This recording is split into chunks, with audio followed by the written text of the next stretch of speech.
Chers frères, chers sœurs, il n'y a que toi, Seigneur, il n'y a que toi. C'est par son nom que tout est sauvé. Jésus, notre Sauveur et notre Dieu, le Fils éternel du Père. Ceux qui ont suivi les enseignements jusque-là, vous me verrez peut-être répéter certaines choses. C'est pour de bonnes guerres. Parce que là, nous sommes à Thiès. Et beaucoup de ceux qui sont ici n'ont rien suivi des enseignements. Or, il faut encore expliquer pour que les gens comprennent la place importante de la Vierge Marie dans la spiritualité humaine. Je n'ai pas encore dit chrétienne. Humaine. Le premier jour, j'ai dit la Vierge Marie est un don pour l'humanité, un don pour l'Église, un don incommensurable. Il faut la saisir. Quand nous chantions tout à l'heure, il n'y a que toi, Seigneur, il n'y a que toi, il n'y a que toi, Seigneur, il n'y a que toi. C'est qu'en même temps, nous renonçons à toutes nos idoles. À toutes nos idoles, à tous ceux qui ne confessent pas le nom de Jésus, à tous ceux qui veulent prendre la place de Dieu à Dieu. C'est une confession que nous avons faite. Que le Seigneur nous entende et qu'il nous garde fidèles à cette confession de foi. Amen. Mais en même temps que nous crions, il n'y a que toi, Seigneur, il n'y a que toi, et que nous renonçons à toutes les idoles, vous savez ce que Dieu m'a donné de voir. La Vierge Marie au milieu de nous chantant avec nous. Il n'y a que toi, Seigneur, il n'y a que toi. Il n'y a que toi, Seigneur, il n'y a que toi. Elle-même fait preuve de foi et reconnaît qu'il n'y a que Dieu et Dieu seul. Nous sommes d'accord? Nous sommes d'accord? Est-ce que tu as renoncé les idoles? C'est vrai, tu as renoncé. Les idoles qu'on a à droite à gauche. Tu as prévu aller voir un marabout cet temps-ci. Ou bien tu l'as déjà vu. Par la grâce maternelle de Marie, tu n'iras pas prostituer ta foi, Diabèle. Et le Seigneur, ce que tu recherches, c'est le Seigneur. Si ta foi défaille, la Vierge Marie te soutiendra avec sa foi. Pour que ton offrande devienne une offrande parfaite aux yeux de Dieu. Dis Amen. J'ai été confronté, il n'y a pas longtemps, à un cas de délivrance. Bon, le cas est venu directement chez moi. Sinon, habituellement, même quand ça vient, je sais où orienter pour que le travail puisse être mené, pour que ce ne soit pas ma personne qui soit en jeu, que ce soit Dieu seul qui soit en jeu. Mais avant que le cas ne vienne chez moi, ils avaient été déjà voir des pères qui les suivaient. Donc quand le cas est venu en expliquant, ils ont parlé des pères, pas de voix. Moi, je me suis dit, je vais appeler ces pères pour savoir qu'est-ce qu'ils ont fait, où est-ce qu'ils en sont, avant de continuer. Parce que quand les gens passent de prêtre en prêtre, c'est des fois pas manque de foi.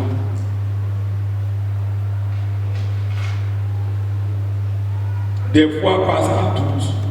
Des fois parce qu'ils ne comprennent pas toute la puissance que Dieu leur a donnée à travers le baptême qu'ils ont reçu. Le baptême que tu as reçu, tu ne sais pas toute la puissance qu'il y a là-dedans. Baptême reçu au nom du Père et du Fils et du Saint-Esprit. Trois personnes en un seul Dieu. Tu ne sais pas toute la puissance qu'il y a dedans. Et donc, on est là pour aider. Et donc, j'appelle pour qu'on ne soit pas toujours abiaisé. Abiaisé. Qu'est-ce que le Père vous a dit? Mon Père, qu'est-ce que vous avez constaté? Des fois aussi, c'est parce que le Père vous demande de laisser ceci, de laisser cela. Et nous ne voulons pas laisser. Parce que nous sommes trop accrochés à ça.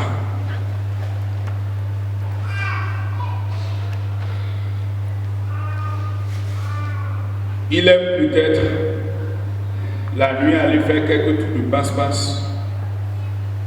On dit, tu souffres. Déjà, ce que tu fais n'est pas bon devant Dieu. Laisse ça et petit à petit tu verras la guérison. Comme il ne veut pas laisser ça, il retourne voir un autre prêtre. Ou soit quand nous voulons dans nos services, excusez-moi le mot, c'est un peu trop bas, mais en tout cas, ce que nous appelons Pierre, intérêt. Mais en fait, des fois, c'est à la limite de la corruption.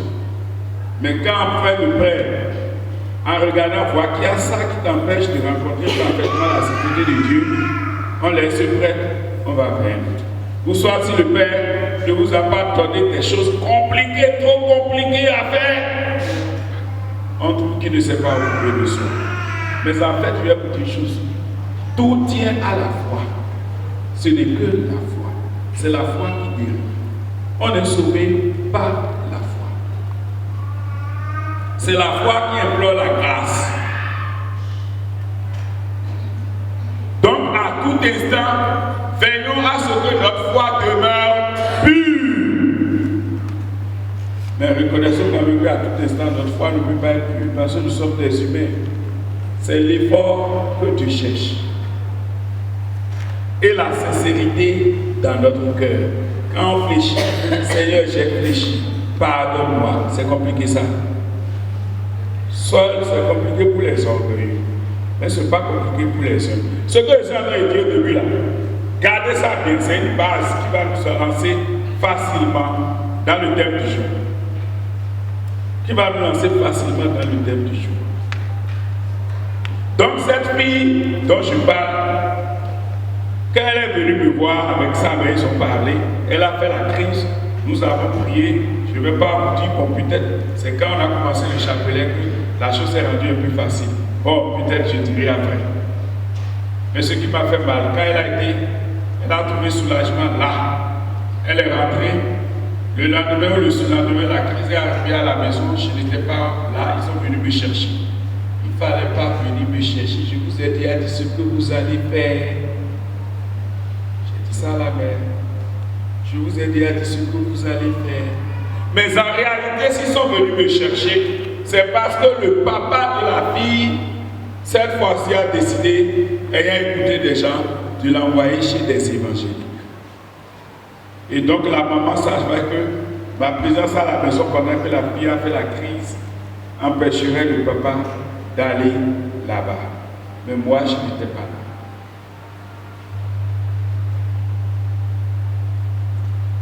Dans la semaine, elle vient m'expliquer, j'ai dit, ah bon, maintenant je vais envoyer une équipe, ces chapelets vous allez réciter tous les jours à la maison.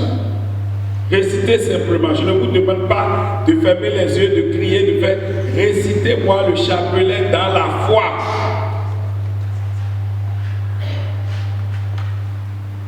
Mais pendant qu'elle retourne, le papa a déjà amené toute l'armée, les gens évangéliques, qui ont pris la fille tout de suite, on lui a arraché son chapelet, cassé tout ce qu'elle avait, tout ce qu'elle a porté, tout ça là pour dire que tout ça c'est démon.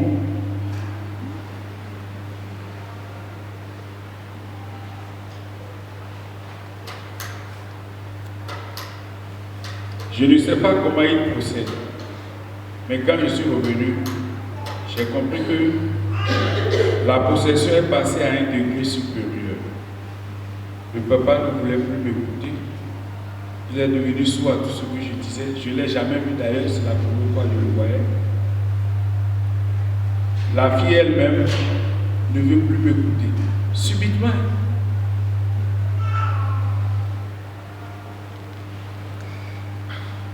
C'est très simple, je dis. Ils ont choisi. Je ne force pas.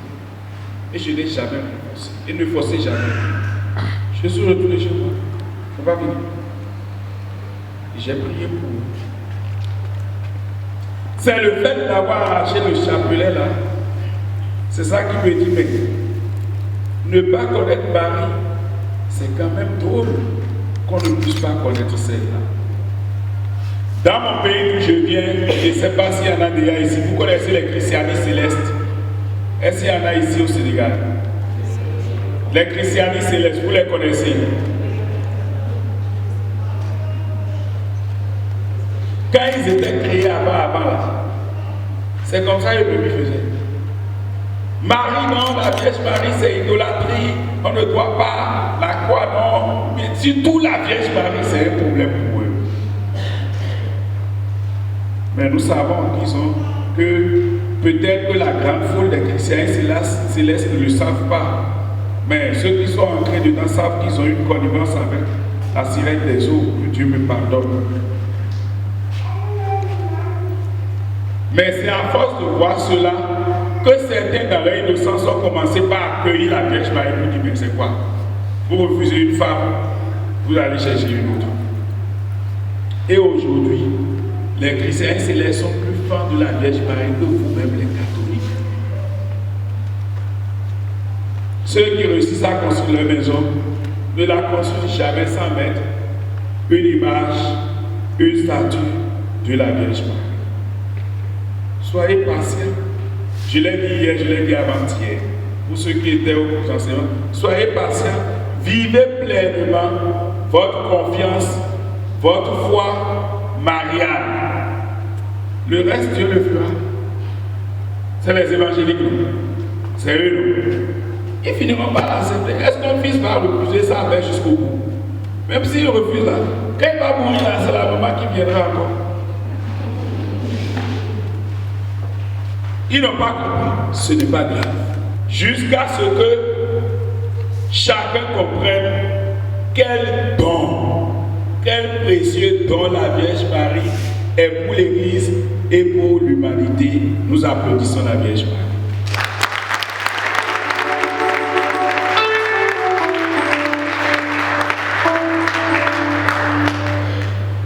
Le premier jour, j'ai parlé de la place de la femme dans la religiosité ordinaire, dans notre spiritualité. Je ne reviendrai pas sur ces détails-là. Et parmi ceux qui sont passés, qui sont encore très présents, je vois tout au début la Vierge Marie qui a exprimé sa foi. Que tout se passe pour moi comme tu le veux. La première témoin de sa foi dans l'Alliance nouvelle, c'est bien la Vierge Marie. Et elle a fait si parfaitement. Vous pouvez dire, mais comment j'ai su qu'elle a fait si parfaitement? Mais je vais vous demander, mais est-ce qu'il y a un don plus grand que de devenir mère de son sauveur, mère de Dieu, mère du Fils de Dieu? Dites-moi. Vous les femmes, dites-moi. Il n'y a pas de message. Si cela a pu se réaliser dans sa vie, c'est que sa foi a atteint une certaine perfection. Sa foi est totalement parfaite. Sa foi est plénitude. Du moins, sa foi est plus grande que la mienne. Et j'ai besoin de l'appeler pour dire, prie avec moi. Et on a trouvé le meilleur moyen de l'appeler. Vous allez voir que la prière de Je vous salue Marie, c'est en deux parties. Il y a une première partie qui est directement biblique. On se sert des paroles directes de la Bible. Et il y a une deuxième partie qui semble être nos demandes à nous. Mais en réalité, c'est encore biblique. Mais je dis nos demandes à nous. La première partie, c'est Je vous salue Marie, pleine de grâce. Le Seigneur est avec vous. Vous êtes bénie en toutes les femmes et Jésus, le fruit de vos entrailles, est béni. C'est toi qui as inventé ça. C'est moi qui ai inventé. L'ange que tu as envoyé, l'ange Gabriel, qui a dit à Zacharie, je me tiens devant la face de Dieu. C'est cet ange que Dieu a envoyé et qui, à travers cette expression, salue la Vierge Marie. Réjouis-toi, Marie, je te salue, Marie, pleine de grâce. Le Seigneur est avec toi. Est-ce qu'il y a encore plus de salutations plus fortes, plus grandes, plus pures que la salutation que Dieu lui-même vient faire à quelqu'un? Est-ce qu'il y en aura? Mais il y a des gens devant moi. Il y a des hommes devant moi, ils ne répondent pas. Est-ce qu'il y a des salutations? Tu es venu te saluer. Et tu trouves que ce que tu as dit là, dès que Dieu t'a salué là, ce n'est pas correct. C'est ce que l'autre t'a dit là, c'est ça qui est correct. Il y aura des salutations plus parfaites que celles que Dieu lui-même a dites. Comme je ne sais pas comment la saluer, je prends tranquillement les paroles de l'ange pour saluer la Vierge. Et vous me dites que j'ai mal fait. L'ange peut même venir saluer la personne. Toi, tu dis non, elle n'est pas importante. Que tu as découvert le seul vrai Dieu. Mais Marie n'est pas Dieu, elle est avec nous.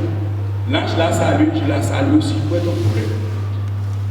Si chacun de nous savait, excusez-moi, si chacun de nous savait par quelle parole, belle parole, joyeuse parole, son papa a pu séduire sa maman pour que lui naisse, je suis sûr que quand on va vouloir demander des choses à notre maman, c'est ces paroles qu'on va utiliser et elle sera contente.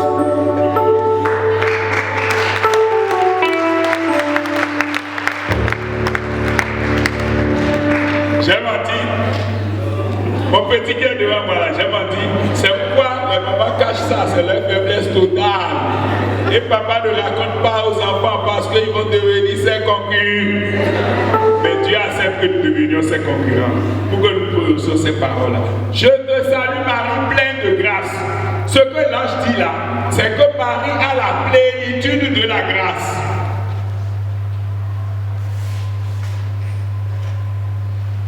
Elle a la plénitude de la grâce.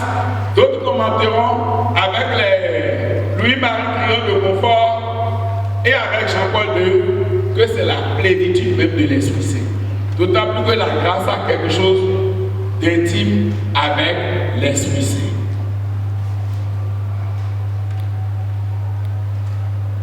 Le Seigneur est avec toi. Aïe. Quand où est le berger là? Comment il s'appelle votre berger? Hein? Comment? Patrice. Quand Patrice vous dit que le Seigneur est avec vous, le Seigneur est avec toi, où est comment vous souriez? Mais ce n'est que Patrice. Quand tu veux aller quelque part, Patrice, il faut prier pour moi, prie avec moi, je dois aller chez là. Ne t'en fais pas, mon frère, ne t'en fais pas, maman. Le Seigneur lui-même est avec toi. Merci, mon fils, le Seigneur est avec moi. Et quand ça va vous courir, Patrice dit, vraiment, ce que tu as dit là, ici, c'est l'ange qui se tient devant la face de Dieu qui a dit, le Seigneur est avec toi. Aïe. L'ange qui vient faire ça. Et moi, je vais dire que je ne vais pas dire, je vais dire trop peu. Si je ne devrais pas dire, n'allez pas écrit dans la Bible. La preuve, vos parents ont caché les paroles avec lesquelles ils ont séduit vos mères. On n'a jamais su ça. Mais Dieu, lui, n'a pas caché, il a mis ça à notre disposition pour que nous puissions séduire chaque fois les oreilles de maman Marie pour qu'elle soit avec nous. On n'a pas encore présenté la demande. On est derrière elle. On a utilisé les paroles de l'ange qui expliquent la plénitude de la grâce et le Seigneur qui est avec elle. Et nous estimons maintenant que Marie vient à notre rencontre. Mais tu as quoi, mon fils? Comme elle est partie à la rencontre d'Élisabeth. La deuxième parole. La suite, c'est les paroles d'Élisabeth.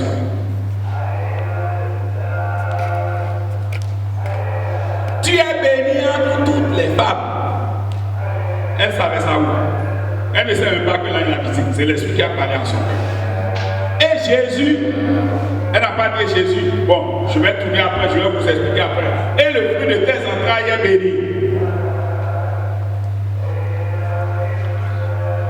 Elle clame déjà qu'elle porte un fruit qui est le béni de Dieu et qu'elle est mère d'un enfant béni. Elle à qui on n'a rien dit.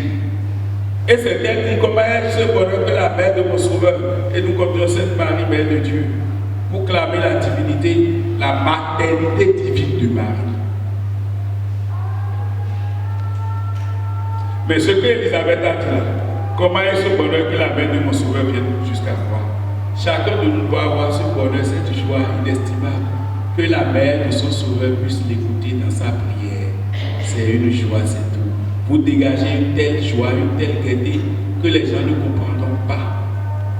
Et quand ils se mettront toujours dans un esprit de concurrence et de compétition, c'est sûr que vous n'allez jamais vous entendre. Et vous, je vous conseille, ne soyez jamais dans un esprit de concurrence et de compétition. La spiritualité n'en a pas besoin. Toute compétition et toute concurrence détruit la spiritualité. Vis pleinement ta foi et laisse les autres vivre. La Vierge Marie, ça peut être par toi, ça peut être par un autre, doit savoir comment elle va faire pour aller chercher ses autres enfants. Donc partie biblique, parce que le temps avance, il faut que j'arrête à parler, c'est long, l'exposé d'aujourd'hui. Mais regardez le temps ainsi. Je dois finir à quelle heure il faut m'avertir. Il reste combien de minutes? Écrivez sur papier à côté de moi ça en même temps. Et la deuxième partie, dont on dit qu'elle n'est pas biblique, c'est nous-mêmes. Sainte Marie, Mère de Dieu, priez pour nous pauvres pécheurs, maintenant et à l'heure de notre mort. Amen. Sainte Marie, Mère de Dieu. Ce n'est pas avec les écrits de la Bible que tu as su que Marie est Mère de Dieu, qu'elle est Mère de Jésus qui est Dieu. Si tu dis qu'elle est Sainte Marie, avec tout ce que l'ange a dit là, tu vas dire qu'elle n'est pas sainte. Tout ce que l'ange a dit là, je suis là ce qu'elle met Jésus au monde là. Toi tu vas dire qu'elle n'est pas sainte, mais toi tu te dis que tu es un homme de Dieu, que tu es saint. Et que ce n'est pas la foi qu'on est sauvé, ce n'est pas par les actes. Mais Marie n'a pas manqué de foi. Priez pour nous pauvres pécheurs. C'est pour dire, nous ne sommes que des pécheurs. Comment toi tu as fait pour entrer dans cette sainteté? Sois avec nous, accompagne-nous. Nous confessons que nous sommes des pécheurs. C'est cette humilité qu'il faille avoir. Nous confessons. La Vierge elle-même passe d'abord par l'humilité. Je suis la servante du Seigneur. Et c'est cette humilité qu'elle va chanter dans son Magnificat. Donc toi, en t'adressant à la Vierge Marie, tu dois être marqué par cette humilité-là. Et quand tu dis que tu es un pauvre pécheur, tu ne fais pas semblant d'être humble. Tu es un vrai pécheur. Si Dieu doit te montrer le tableau de tes péchés, je ne sais pas si tu pourras rester debout devant ça. Seigneur, pardon, il faut cacher le tableau de mes péchés. Mais donne-moi la conscience que je suis un pauvre pécheur, que j'ai besoin d'être aidé par ceux qui ont déjà aidé, c'est surtout par ma mère, ta mère, la Vierge Marie. Maintenant, parce que le maintenant, c'est une tribulation pour nous. Et là, dans ce maintenant-là, en disant priez pour nous, pauvres pécheurs, priez pour nous, on fait des allusions aux noces de Cana. On ne lui a même pas dit ça, elle déjà elle intervient. Ça veut dire qu'elle est capable d'intercession pour nous. C'est elle qui a intercédé. Et automatiquement les gens font maintenant et à l'heure. Donc c'est le maintenant. Ce dont j'ai besoin maintenant. Aux noces de Cana, il n'avait pas de vin. C'est du maintenant. Toi qui portes une souffrance, maintenant, n'hésite pas. Aime-moi la Vierge. Je vous laisse 2 minutes, 3 minutes ou 30 secondes de silence. Aime-moi la Vierge Marie. Confiez-lui vos souffrances maintenant. Demandez-lui d'intercéder pour vous maintenant. Vierge Marie, écoute tes enfants qui s'adressent à toi dans leur tribulation, dans leur épreuve, dans leur souffrance. Bénis-les, reçois leurs prières et confie-les à Jésus. Étends sur chacun de ton manteau viginal, toi qui es notre protectrice, toi qui es la consolatrice des affligés, notre affliction. Chacun porte au cœur une souffrance, une persécution, que ce soit par un homme physique ou par les faits de nature, ou par même des esprits. Aujourd'hui même, par ton Saint-Nom, par ta sainteté, par ta maternité, nous te demandons de briser tous ces liens-là. Donne ordre aux anges qui se tiennent à tes pieds, au pied de ta maternité divine, de venir délivrer tes enfants.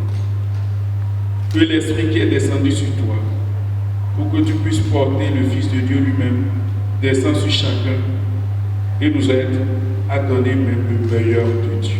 Lorsqu'à déprecationnel, c'est des spéciales necessitatis, c'est la miraculis cutis, libera nos Saint-Père, Figo gloriosa et benedicta. Amen. Dites Amen.